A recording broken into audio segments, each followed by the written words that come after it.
शख्स का रिश्ता एक अलीमा औरत से तय हुआ और उनसे शादी कर ली। बाद में उस औरत ने कहा हम शरीयत के मुताबिक जिंदगी बसर करेंगे। शख्स बात से बहुत खुश हुआ कि बाकी जिंदगी बीवी की बरकत से शरीयत के मुताबिक गुजरेगी।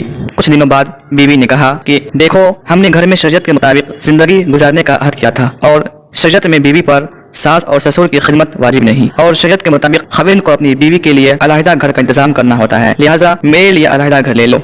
वो शख्स बड़ा परेशान हुआ। अलहदा घर लेना कोई बड़ी बात नहीं, पर मेरे बूढ़े वालिदैन का क्या होगा। उस परेशानी में वो मुफ्ती साहब के पास गया और अपना मसला उनके सामने पेश किया। मुफ्ती साहब ने कहा भाई तुम्हारी बीवी बात तो ठीक करती है। वो आदमी मुफ्ती साहब से तंज लहजे में कहने लगा मैं आपके पास मसले का हल लेने आया हूँ, ना कि फतवा लेने। मुफ्ती साहब ने मुस्कुराते हुए कहा एक तरीका है, अपनी बीवी से कहो शरीयत के मुताबिक मैं दूसरा निकाह कर रहा हूँ, मैं और वह मेरे वालिदैन के साथ रहेंगे और वह उनकी खिदमत भी करेगी।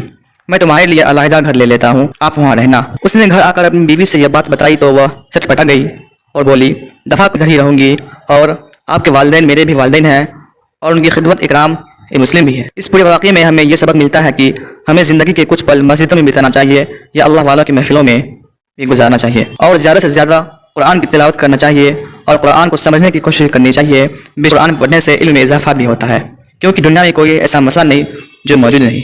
अस्सलाम वालेकुम।